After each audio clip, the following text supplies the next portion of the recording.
Hi, it's Ohkay Uncle. Here to share my sticker diary of my journey and some thoughts about living between two worlds, Singapore and Hualien in Taiwan. These diaries entries about our past, recording the time when Ohkay Uncle chose to leave Singapore, including some whys and hows. It was October 2021 when we chose to head back to Taiwan together. There was a whole list of things to get done before we could fly. I needed to get a special entry permit to enter Taiwan, clear pre-flight COVID tests, and book a stay at the quarantine hotel for 15 days after arrival. The day we left for Taiwan, we checked in at 6 AM in the quietest Changi airport ever.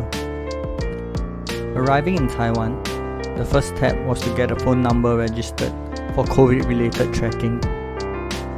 The whole protocol to leave the airport included a PCR test and taking designated transport direct to the quarantine hotel. For us, this meant a subsidized taxi directly to Hualien. Coincidentally, it's my first time taking a car to the eastern coast of Taiwan.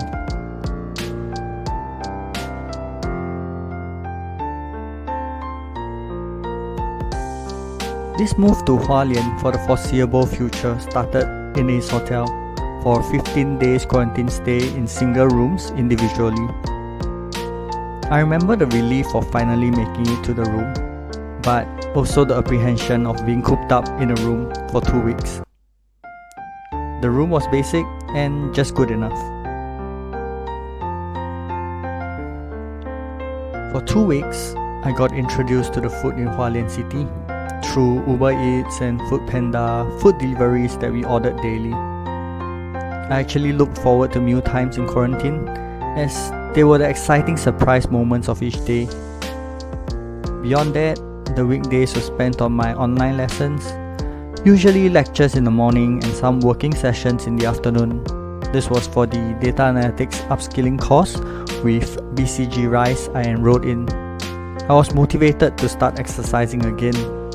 So being relatively free in quarantine meant I could skip rope and do some workouts each day after lessons ended. Throughout the stay, the local police called at times to check if all's well, and the final week, we were shuttled to the local hospital to do the PCR test. The final test came back negative and we were more than ready to leave after 15 days.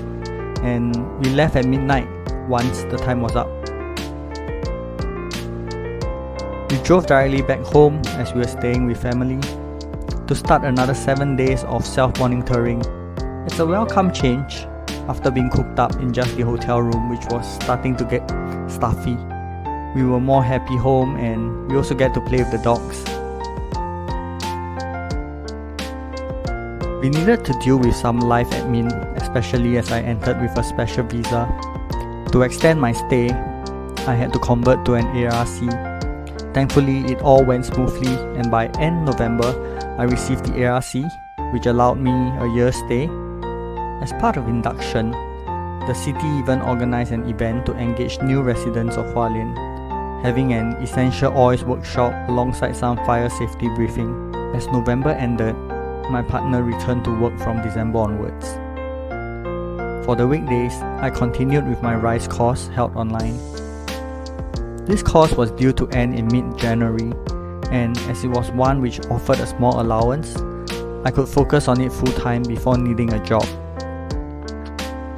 With the stressful admin out of the way, we spent some time helping me settle down whenever we were free, from work or from my course. We spent December bringing me to explore bits of the city area and learning to live with a different routine in this new city for me. Some of the food places we went to would become my personal favorites over the year, and I'll learn more and more to appreciate the simple things over time. We also spent our first Christmas in the city together, and having cold weather in the winter season was an interesting change for a Singaporean like me as we crossed to the new year in 2022. This first phase of life in Hualien went past so quickly despite the upcoming uncertainty.